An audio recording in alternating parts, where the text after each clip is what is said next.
Welcome back my dear students. हमारे YouTube channel DSI for English में आपका बहुत बहुत स्वागत है। स्टूडेंट्स, अगर आप क्लास 12 के स्टूडेंट्स हैं तो आई थिंक आप तैयारी कर रहे हैं अपने एग्जाम की। स्टूडेंट्स, आपके एग्जाम में पोएम और प्रोज दोनों से 4 क्वेश्चन पूछा जाता है एक्सप्लेन करने वाला। ध्यान रखना है कि ये प्रोज पार्ट ये 2 नंबर क्वेश्चन में रहता है और ये तीसरे नंबर में क्वेश्चन रहता है। डियर स्टूडेंट्स, ये टोटल ये भी 4 मार्क्स के पूछते हैं और ये भी 4 मार्क्स के पूछते हैं, लेकिन इस 4 क्वेश्चन में इसमें भी एक ही सॉल्व करना होता है और इसमें भी एक ही सॉल्व करना होता है। तो एक क्वेश्चन सॉल्व करेंगे और 4 टोटल 8 मार्क्स आपका कंप्लीट होने वाला है। तो नो डाउट अगर ये 8 मार्क्स आप सिक्योर करना चाहते हैं तो हमारे साथ वीडियो में बने रहिएगा। और दूसरी बात एक और मैं बता रहा हूँ, अगर आप लिखने के लिए नहीं जानते हैं तो इस वीडियो में हम आपको बताने वाले हैं कि कैसे लिखना है एग्जाम में, कैसे इस मार्क्स को आप सिक्योर कर लेंगे, कहीं जाएंगे नहीं और एग्जाम आपका कभी छूटेगा भी नहीं, आराम से आप लिख सकेंगे। इसीलिए और दूसरी बात, इस वीडियो के लास्ट में मैं ये चीज़ आपको बताऊंगा कि इसका जो मेन लाइन्स है वो उसको लिखने का तरीका वो कैसे होगा। दूसरी बात, एक चीज़ और मैं बता दूं कि इसी चैनल पर आपको और एक वीडियो मिलेगा जिसमें कि हम आपको बताएंगे कि कौन कौन से लाइन एग्जाम में इंपॉर्टेंट है जो पूछा जाता है और बार बार पूछा जाता है, वही इस बार भी पूछा जाएगा। इंपॉर्टेंट लाइन चाहे वो प्रोज का हो या पोएम का हो, ठीक है, एक्सप्लेन करने के लिए। तो नो डाउट बने रहिए हमारे साथ में और आइए एक पार्ट को हम लोग आसानी से इसमें डील करते हैं, ठीक है। तो आपके स्क्रीन पर दिख रहा होगा, यहाँ देखिए बोर्ड पर देखते हैं जो सबसे इम्पोर्टेंट कुछ लाइन्स यहाँ लिखा हुआ है। तो मैं आपको बता दूं कि explain any one of the following ये क्वेश्चन आता है, 2 नंबर क्वेश्चन में आता है और प्रोज पार्ट का कुछ लाइन्स मैंने यहाँ पर लिखा हुआ है, जरा ध्यान से देखिएगा। अगर कॉपी कलम लेकर नहीं बैठे तो कॉपी कलम लेकर के बैठिए, ठीक है। प्रोज पार्ट से टोटल 4 मार्क्स के क्वेश्चन पूछे जाते हैं। ये टोटल 4 मार्क्स का क्वेश्चन पूछता है और एक्सप्लेन वाला ध्यान रखना है कि 4 क्वेश्चन इसमें देता है, लेकिन इसमें जो कहता है कि एनी वन करना है, एक्सप्लेन एनी वन, कोई एक ही एक्सप्लेन करना है, ठीक है। और ये टोटल 4 मार्क्स का होता है, इस बात को ध्यान रखना है, ठीक है। तो अब जरा सा देखते हैं, जैसे मैंने जो कुछ लाइंस लिखा हुआ पहले उसमें समझना क्या है, उसको आसानी से पढ़िए, आराम से पढ़िए उसको और उसके मीनिंग को समझने का प्रयास कीजिए, ठीक है। चलिए देखते हैं। लिखा हुआ जैसे कि A नंबर के क्वेश्चंस में लिखा हुआ है कि we notice that mind is a restless bird the more, मैंने इस जगह खाली रखा हुआ है रिमेन अनसेटिस्फाइड। तो बहुत सारी बातें लिखी हुई रहती है, ठीक है। तो अब ये समझना कि ये लाइन जो है कहाँ किस लेसन से लिया गया है, किस प्रोज पार्ट से लिया गया है। तो देखते हैं, जैसे इसमें लिखा है notice that mind is a restless bird, ये कुछ लाइन है mind is a restless bird. इससे आपको अंदाज़ा लगाना चाहिए कि ये इंडियन सिविलाइजेशन एंड कल्चर का लिखा हुआ है, ठीक है। किसका लिखा हुआ है? इंडियन सिविलाइजेशन एंड कल्चर का। तो हम अब कैसे लिखेंगे इसका? मान लीजिए इस 4 में से कोई एक जिसको कि आप लिखना चाहते हैं, अगर आप नहीं जानते लेकिन कम से कम इतना आपको पता रखना पड़ेगा सिर्फ कि वो लाइन किस चैप्टर का लिया गया है, ठीक है। तो कैसे लिखेंगे जरा ध्यान दीजिए बोर्ड पर।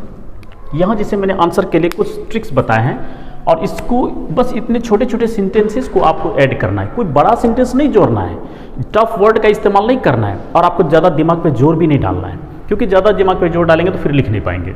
छोटे छोटे सेंटेंसेस का इस्तेमाल करेंगे और वैसे वर्ड को यूज़ करेंगे जो हम जानते हैं। जैसे देखिए मैंने पहला लाइन लिखा हुआ कि ये जो कि मैंने यहाँ नंबरिंग किया हुआ है, आपको नंबरिंग एग्जाम में नंबरिंग कभी नहीं करना है, ठीक है। जैसे this line has been taken from, क्या लिखा हुआ है? This line has been taken from, ध्यान से समझिएगा। पहला सेंटेंस लिखा this line has been taken from, जैसे ये लाइन आपका इंडियन सिविलाइजेशन एंड कल्चर से लिया गया है तो आप लिखेंगे इंडियन सिविलाइजेशन एंड कल्चर। क्या लिखेंगे? इंडियन सिविलाइजेशन एंड कल्चर, ठीक है। ये चीज़ लिख देना। अब इंडियन सिविलाइजेशन एंड कल्चर, इसके बारे में तो शॉर्ट ट्रिक्स तो मैंने बताया कि इंडियन सिविलाइजेशन एंड कल्चर के राइटर कौन है, ये तो महात्मा गांधी है। इसको मैंने बहुत सारा शॉर्ट ट्रिक्स भी बताया हुआ है याद करने का।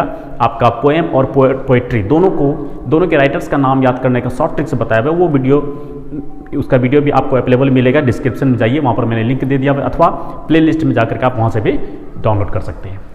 तो चलिए देखते हैं।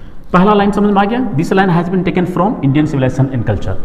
यही करना है सारे लाइन में, ठीक है, एक चीज ध्यान रखना है। दूसरा, when we speak of freedom of press, आप देखिए when we speak of freedom of press, तो स्पष्ट इससे पता चला कि फ्रीडम ऑफ प्रेस यानी कि how free is the press का ये लाइन लिया गया है। How free is the press, इसका राइटर कौन है? Dorothy L Sayers. तो ये चीज याद रखना है कि this line has been taken from, यहाँ मतलब क्या लिखना पड़ जाएगा? How free is the press. समझ में आ रहा है? अगर तीसरा लाइन को एक्सप्लेन करना हो कि it is the business of education, ध्यान रखना है कि it is the business of education की बात कर रहा है, ठीक है। तो ये चीज समझना है, ये चीजें लिखा हुआ है कि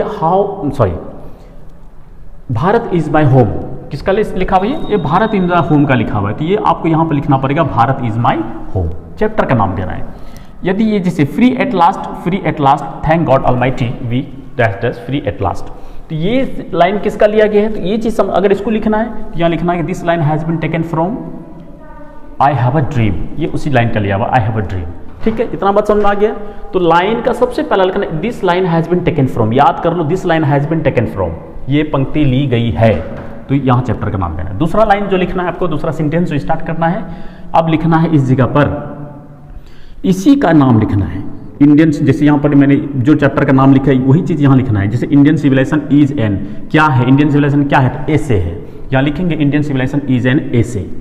ठीक है, समझ में आ रहा है? जैसे अब ये लिखने के when we speak the freedom of press, तो ये चीज़ ऑलरेडी जैसे कि आपका क्या बोलते हैं, how free is the press का लिया गया है। ठीक है, तो उसके बारे में लिखा गया है, तो वो सारी चीज़ें वो भी ऐसे आपका है, तो यहाँ पर भी लिख देंगे ऐसे है। ठीक है, इसी तरीके से जो जिस टाइप का चीज़ है उनके बारे में लिखना पड़ेगा। अब यहाँ पर देखिए it is the business of education, ये आई हैव अ ड्रीम का sorry Bharat is my home का लिया गया है। ठीक है, और ये आई हैव अ ड्रीम का, तो ये दोनों तो स्पीच है, ये दोनों क्या है? स्पीच है। तो यहाँ पर हमें क्या लिखना पड़ेगा? चैप्टर का नाम लिख करके यहाँ फिर उसी चैप्टर का नाम रिपीट करना है, लिखना इज एन स्पीच। ठीक है, अब ये दो लाइन हो जाएगा कंप्लीटली, आराम से लिख लेंगे ना। तीसरा देखिए this lesson has been written by, this lesson लिखना है। देखिए क्योंकि कई बार हो सकता है कि आप भूल जाएं कि ऐसे है कि शॉर्ट स्टोरी है कि स्पीच है। ठीक है, तो अगर ये भूल जाते हैं तो इसलिए मैंने यहाँ पर देखा this lesson has been written by, ये कॉमन लाइन है, कॉमन सेंटेंस है, आपको याद कर लीजिए। This lesson has been written by, this lesson has been written by, ये लेसन लिखा गया है किसके द्वारा? तो अब इसका राइटर का नाम सेट करना है। तीसरे लाइन में, तीसरे सेंटेंस की बात कर रहा हूँ, इंडियन सिविलाइजेशन कल्चर का जैसे लिखा हुआ तो महात्मा गांधी लिख देंगे। जैसे आपका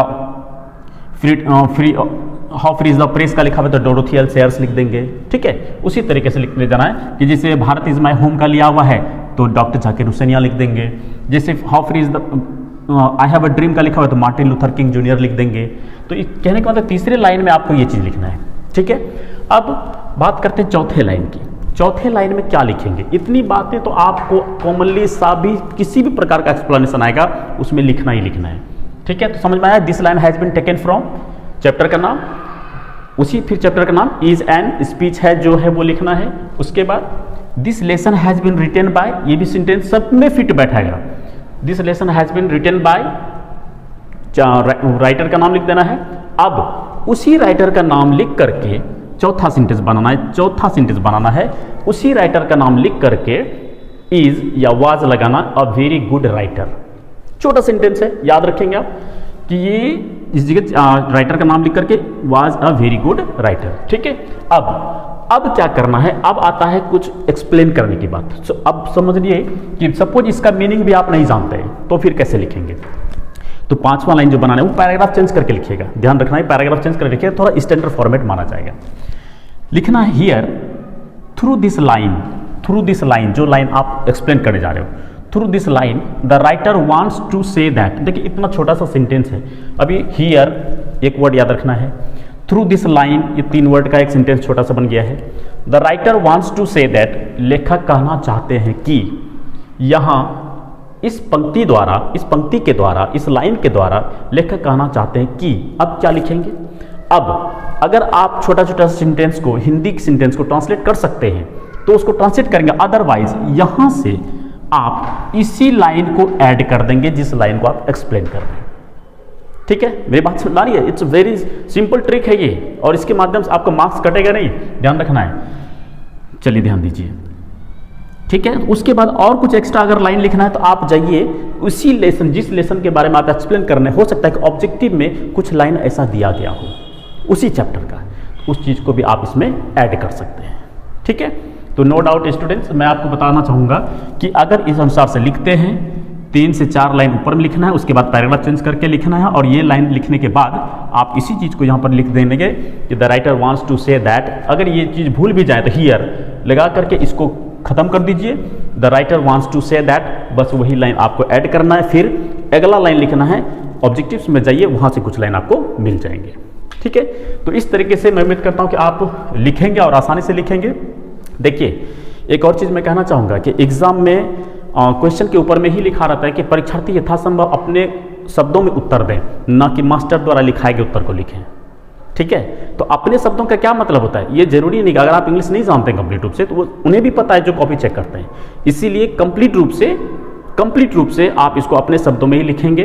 कोई भी रटा हुआ चीज़ अगर आप लिखेंगे तो उसको हो सकता है कि आप उसे भूल जाएंगे।